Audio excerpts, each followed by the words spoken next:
Ahoj všem, zdravíme všechny fanoušky projektu Superhouse. Dnes se můžete podívat na to, jak jsme stavili schodiště. Dlouho jsem neviděl nic tak lehkého a designově čistého. Na začátku byla jen malá fotka z Pinterestu jako top inspirace, kterou jsem pracovně nazval Schody do nebe. S výkresy pomohl náš projektant, který udělal i řezací křivky pro laser. Schodiště bylo tak perfektní, že jsme jej realizovali hned dvakrát. Jednou u nás v práci a po druhé v projektu. Teď se můžete podívat na první realizaci z práce.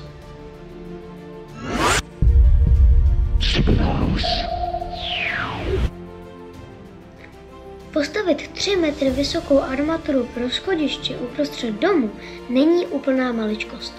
Nejprve jsme si postavili sloup a o ten jsme si opřeli těleso schodiště, kde jsme si dopředu navařili pro každý schod 4 matky M20. Potom jsme do nastřelených roxorů v základu navázali svislé pruty i vodorovnou armaturu. Nad schodem jsme si ještě udělali vybrání pro kamennou přízdívku, kterou plánujeme z břidlice.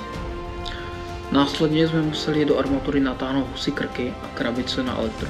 Jako třešničku na dortu jsme si za schody vsadili sběrný kolektor z novodoru, tak ať můžeme každý schod obsloužit kabelem pro osvětlení. Po armatuře a elektru přišlo na řadu bednění. Už jsme měli nějaké zkušenosti, ale se zabedněním zdi ze strany schodiště jsme si nechali pomoci raději od profíků. Skoro všechno si děláme své pomoci, ale z toho šikmého vybrání na schody pro kamennou přizdívku jsem měl opravdu respekt. Nakonec to bylo nejlepší řešení. Chlapi byli neskutečně zkušení, nebyl problém cokoliv vysvětlit a často se stávalo, že jsem nemusel ani dokončit větu.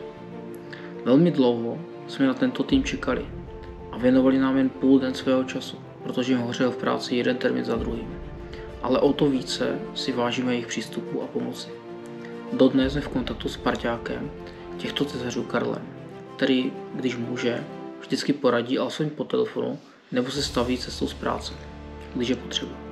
Jde vidět, že se mu náš projekt líbí a pro nás je spolupráce s člověkem takového formátu další malý zázrak na cestě za naším snem. Máme okolo sebe spoustu lidí, které náš projekt zajímá, ale i mnoho fanoušků nemá úplně jasnou představu o tom, jak bude dům fungovat, a to jak materiálově, tak i energeticky. Protože mají zažité převážně běžné stavební materiály a postupy. Ve světě už podobné projekty existují a nikdo se ničemu nediví, jen u nás je použití moderních materiálů stále ještě budoucnost. Po opláštění jeli tesaři domů a tak jsme s našimi klukama sami dorazili detaily opláštění. Nakonec jsme zatěsnili spodní díl plenty, závity pro schodnice a na večer jsme plentu postavili. Potom jsme museli dopojit do šalongu husí krky pro každý schod. Byla to docela zajímavá akce, tak jsme vám sem vložili jako detail realizace. Tak, teď děláme na schodišťové stěně poslední úpravy na elektriku a chytáme z tohohle kolektoru, chytáme už pro každý dvojschod tady tohle ukončení přímo do toho šalunku. A vznikl nám problém, že tady jak máme ten křížek, tak to odsaď nenavrtáme a navíc na druhé straně můžeme vyjít jakoby i do železa.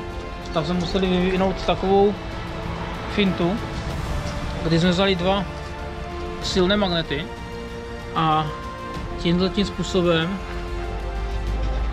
si krásně můžeme pohledat, jo? Že na jedné straně tím magnetem hýbeme tady takhle a na druhé straně se nám to vlastně ukazuje, v kterém to místě je. Je to úplně jednoduchá triviální věc, ale je pravda, že to bylo docela jakoby bez tady tohohle by to prostě se těžko asi hledalo, jo? Takže jsme rádi, že nás to napadlo, něco takového a takhle vypadá výsledek. Tak jo, takže přikládám magnet. Jo, chytl se, výborně. Tak a teďko mírně ten magnet nahoru. Teďko malinko k zahradě. Ještě k zahradě, malinko. Ještě kousek, dobré, výborné. A teďko centimetra půl dolů. Ještě pojďme, ještě kousek, ještě ždíbinek. Ještě kousek. Ještě žíbinek. Ještě 3 mm. Dobré, to je ono, to je ta poloha. Tady můžeme vrtat, jo? Jo, tak označte. Já ten magnet sundám. Můžeme vrtat? Může. Tak vrtáme.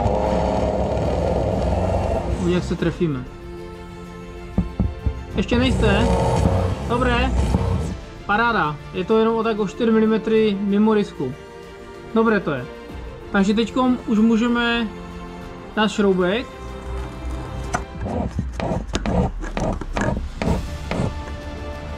Ještě kousek. Ještě žíbinek. Ještě. Dobré, stačí. Napichnu.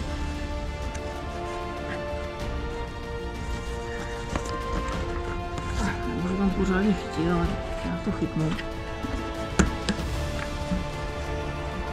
No, zkusme teď. Dobré, stačí. Dobré. Tak a hotovo. Tady je to... Možná mohlo být trochu to, ale není to tak prudký zlom, takže to asi necháme být. Není to tak, že by to nešlo navlíct, takže to necháme tak. Takže tak.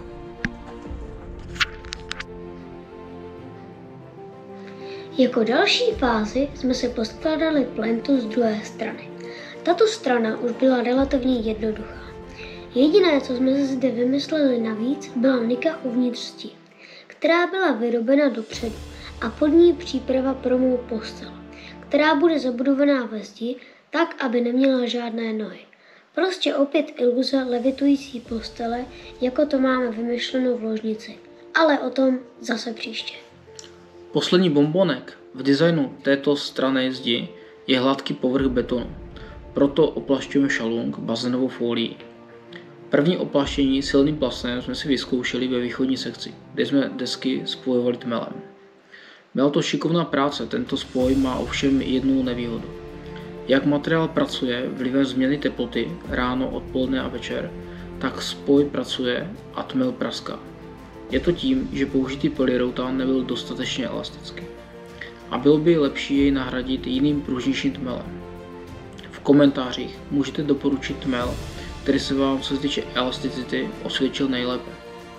Proto jsem vykoumal další postup spojení plastových desek s vařením, stejně jako se svařují například bazény. Nyní s odstupem času musím uznat, že oba spoje mají svoje výhody i nevýhody. A kdybych to ještě jednou dělal, tak bych asi zvolil kombinaci obou metod nebo lepší tmel. Tmel má perfektní povrch a je to čistá práce. Svář zase perfektně kompaktně drží desky pohromadě. Jen po svařování se musí převýšení sváru ponížit, když to nebudete svařit na pěkno jako já. Proto jsme sem vložili video ohledně seříznutí převýšení sváru. Máme oplaštěnou schodišťovou zeď bazénovou folii a poprvé jsme zkoušeli ty spoje dělat jenom polyuretanem. Jenom jsme to podlepili nějakou páskou s nějakým nosičem a potom jsme to vzali, tu spáru jsme zalili polyuretanem a uhladili. A nebylo to špatné, ale protože tady tohle je experimentální stavba, tak zkoušíme i nějaké jiné postupy. A tady ten spoj jsme se snažili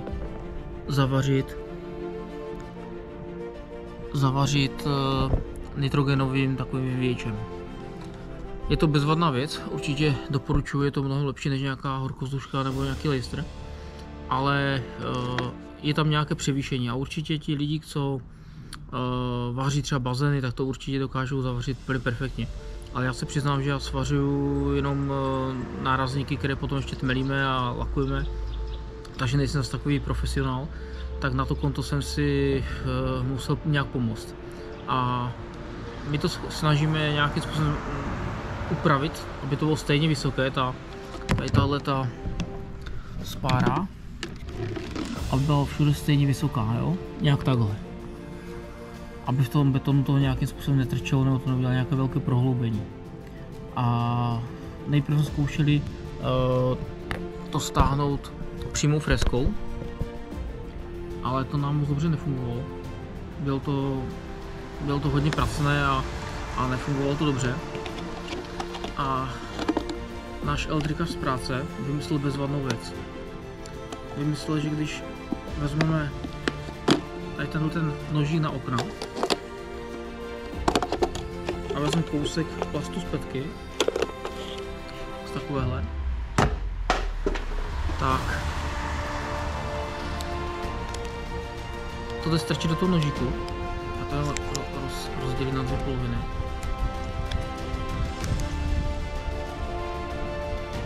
Ta jedna polovina se strčí semka.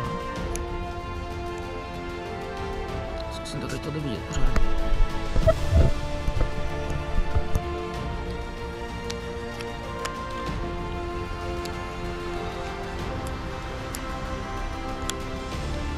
Ta druhá folie se strčí semka. Takhle to máme kryté. A jenom ta prostřední spára zůstane ostrá. A vlastně ta šířka se udělá tolik, kolik potřebujeme udělat jakoby to opracování. A můžeme řezat. Může se to hned ukázat, jestli to půjde, snad jo.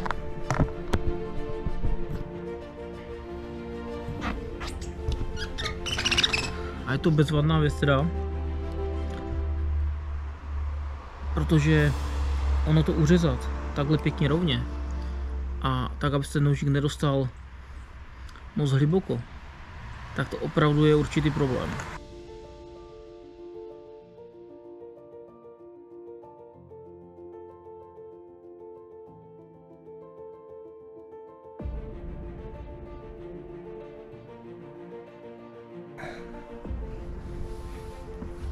Tak, už musím patrně, protože máme to všechno čisté a je mokro.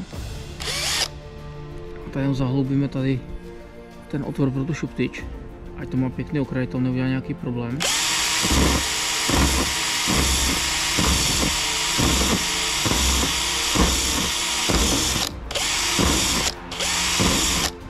A jde to fakt krásně. Tady tímhletím super nástrojem to jde úplně bezvadně. No, není nic osekané, jeden strčil, bude to paráda. Tak ještě jeden. Ještě tady dole jeden máme.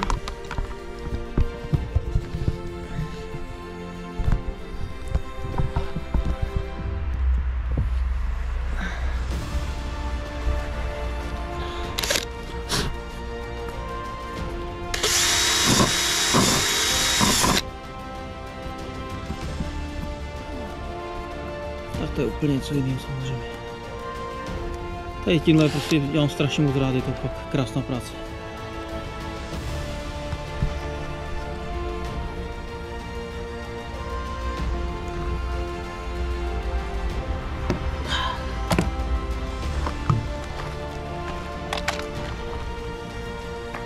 Tak, náhodou to máme vyčištěné, opláštěné, zavařené, sváry opracované v rámci možností, ale tak je to jenom opravdu do betonu, takže a teď to ještě vyčistíme ten šalung zevnitř. No, pořád krytý, aby to nepadlo listí a podobně. Takže tohle ještě vyfoukáme zevnitř a potom už můžeme zaklápět.